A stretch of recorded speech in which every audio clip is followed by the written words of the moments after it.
प्रिय विद्यार्थियों, subject business economics, समंकों का चित्रमय एवं बिंदु रेखीय प्रस्तुतिकरण पार्ट 4 के लिए डिजी लेसन्स ऑफ नवांकुर में आप सभी विद्यार्थियों को एक बार फिर स्वागत है। चलिए शीघ्र ही प्रारंभ करते हैं। यहाँ पर हम द्विविमा या दो विस्तार वाले चित्रों के बारे में बात करने वाले हैं। जैसे कि पिछले वीडियो में आपने एक विमा अर्थात वन डायमेंशनल डायग्राम के बारे में बात की थी, उनके प्रकारों को पढ़ा था, समझा था चित्रों के माध्यम से, और उसी की प्रक्रिया के अंतर्गत हम इस पार्ट में जो है टू डायमेंशनल डायग्राम या द्विविमा या दो विस्तार वाले चित्रों का अध्ययन करने वाले, उनको समझने वाले हैं। तो स्क्रीन पर जो आप देख रहे हैं द्विविमा या दो विस्तार वाले जो चित्र होते हैं वो आप जैसे 10वीं तक गणित में जो सवाल होते हैं इस टाइप के नाम जो चलते हैं, जैसे आयत होता है, आयत के बाद वर्ग होता है और वृत्त होता है ना। ये मुख्य रूप से उसी श्रेणी के अंतर्गत आते हैं, तीनों ही हैं, आपको आसानी से याद हो जाएंगे। फिर आप ये भी जानते हैं आयत कैसा बनता है, वर्ग कैसा बनता है ना, जानते हैं। तो देखिए आप आयत, वर्ग और वृत्त कैसा बनता है इसके बारे में थोड़ा सा मैं बना के बता देता हूँ। जैसे ये है आयत है, तो आयत क्या होता है, इसकी दो भुजाएं अधिक लंबी होती हैं और दो कम होती हैं, अर्थात उसकी लंबाई और चौड़ाई अलग अलग होती है। फिर उसके बाद जो है वर्ग है, वर्ग में देखिए वर्ग में क्या होती है, चार भुजाएं क्या होती हैं, बराबर होती हैं, तो उसको क्या बोलते हैं अपन, वर्ग बोलते हैं। फिर उसके साथ ही जो वृत्त होता है, वृत्त कैसा होता है, वृत्त बिल्कुल सर्किल में होता है। तो इनमें जो जानकारी हम प्रस्तुत करने वाले हैं वो द्विविमा चित्र के अंतर्गत आती है। द्विविमा चित्र के अंतर्गत आयत बनता है और इसके साथ ही क्या बनता है, वर्ग बनता है और वृत्त बनता है। ठीक है, तो फिर हम आयत पढ़ने वाले हैं। पहले तो आयत कौन सा है, साधारण आयत है, विभाजित आयत है और प्रतिशत आयत है। वो उसी प्रकार से जैसे दंड चित्र थे ना एक विमा वाले, कि सरल दंड चित्र, द्विविमा और त्रिविमा इस टाइप के थे ना, उसी टाइप से जी हैं साधारण, विभाजित और प्रतिशत अंतर्विभक्त।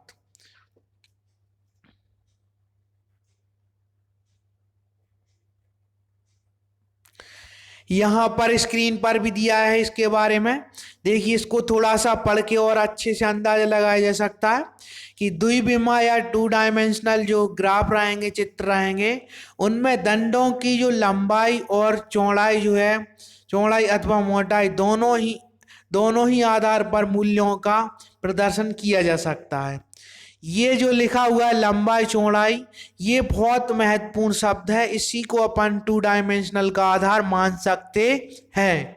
जबकि वन डायमेंशनल में क्या है, वन डायमेंशनल में केवल लंबाई या ऊंचाई को ही हमने मूल्यों का आधार मानकर उनको प्रस्तुत किया था आंकड़ों के लिए।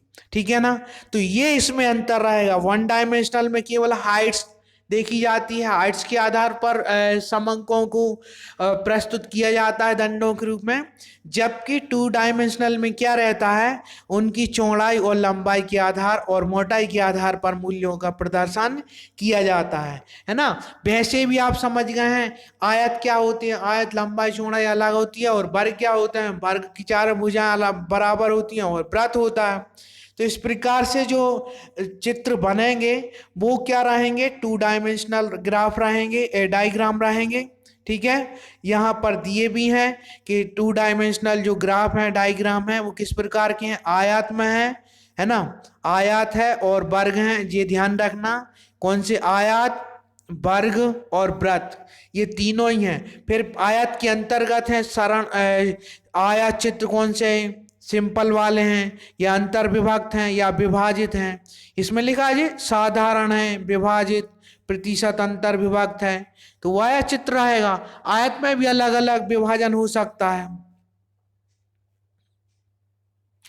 ना। ये तीनों प्रकार के साधारण, विभाजित और प्रतिशत अंतर्विभक्त का हम अध्ययन करते हैं। देखते हैं थोड़ा सा इसको। पहले है साधारण। साधारण में लिखा हुआ है कि इन चित्रों में समंकों के दो गुणों के को साथ साथ प्रस्तुत किया जा सकता है। यदि किसी कारखाने की रोजाना की औसत मजदूरी और उसके मजदूरों की संख्या का गुणा कर दिया जाए तो प्रतिदिन की कुल मजदूरी मालूम हो जाएगी।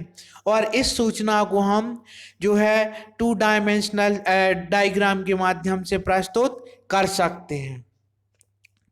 देखिए यहाँ पर ये प्रश्न दिया गया है, निम्न सूचनाओं से आया चित्र की रचना कीजिए। ये कारखाना ए और बी दिए गए हैं और प्रतिशत औसत मजदूरी दी गई है 300 रुपया कारखाने ए के लिए और 200 रुपया कारखाना बी के लिए, जबकि मजदूरों की संख्या कारखाने ए में कितनी है 600 और कारखाने बी में संख्या कितनी है 800।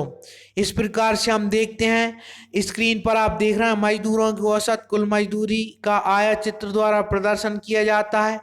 अब यहाँ पर आप विशेष रूप से देखिए कि एक्स अक्ष जो है क्या है, एक्स अक्ष पर 1 सेंटीमीटर बराबर कितने हैं 100 रुपया है।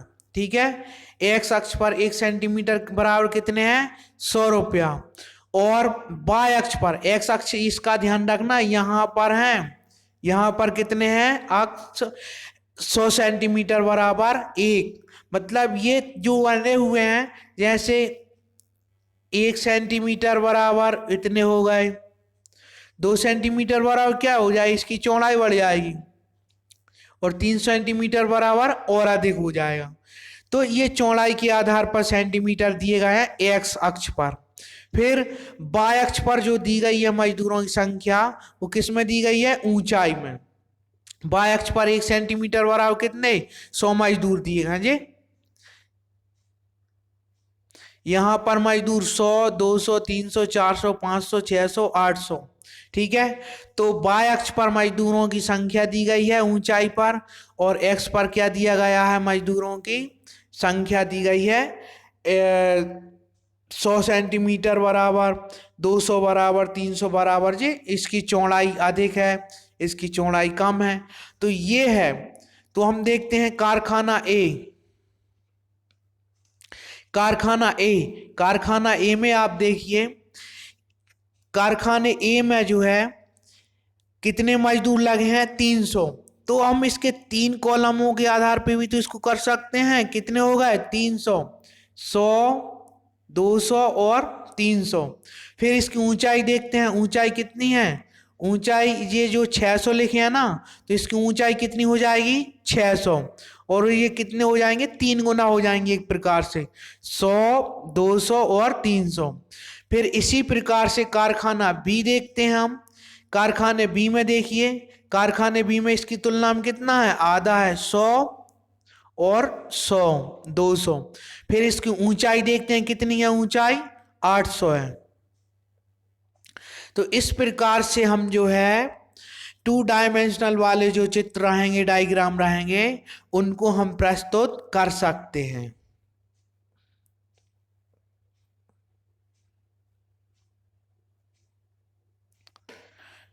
ठीक है, फिर इसको हम विभाजित वाले के स्वरूप में भी कर सकते हैं।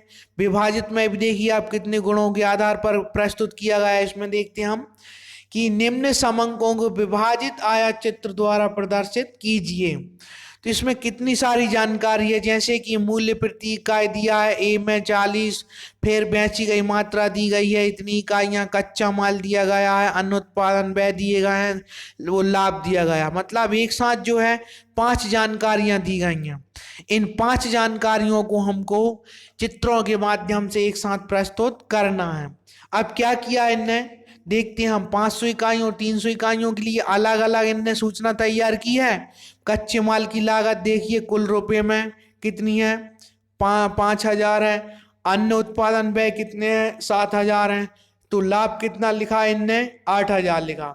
इस प्रकार से आप देखते हैं उसका कुल टोटल प्रति इकाई के रूप में रुपए दिए हैं और इसका रुपए जो है प्रति इकाई के रूप में उनके संचय भी दिए हैं। संचय आप देखते हैं कि ये 10, 14, 16 दिए हैं, इसके संचय प्रति इकाई भी दिए 10 और 4, 14 कितने हो जाएंगे 24 और 24 के 16 कितने हो जाएंगे जोड़ देंगे तो 40। ठीक है। इसी प्रकार से कारखाना बी में भी ये जानकारी दी गई है, तीनों चारों प्रकार की जानकारी दी गई है। अब इसको हम चित्र के माध्यम से देखते हैं। देखिए पैमाना एक्स अक्ष पर बिल्कुल वैसे की वैसे रहेगा, 100 सेंटीमीटर 100 इकाइयां, और वाई अक्ष पर जो है 1 सेंटीमीटर बराबर 100 रुपये दिए गए हैं। ठीक है, और ये संकेत दिए गए हैं। ये लिखा जो हुआ लिखा है, ये क्या लिखा है, ये बच्चा माल नहीं, ये क्या है, कच्चा माल है। कौन सा है, कच्चा माल।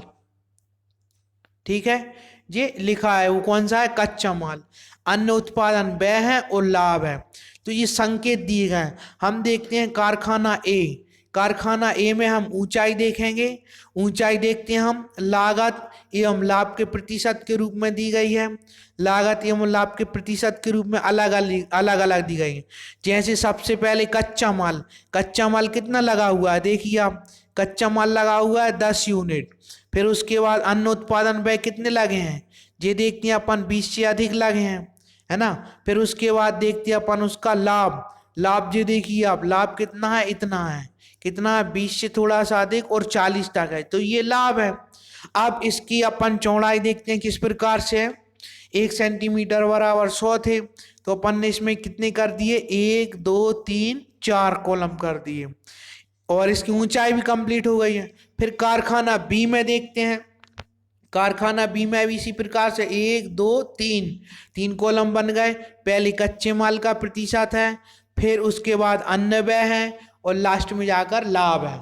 तो इतनी जानकारी, 3-4 प्रकार की जानकारी हमने एक ही प्रकार के चित्रों के द्वारा प्रस्तुत कर दी है।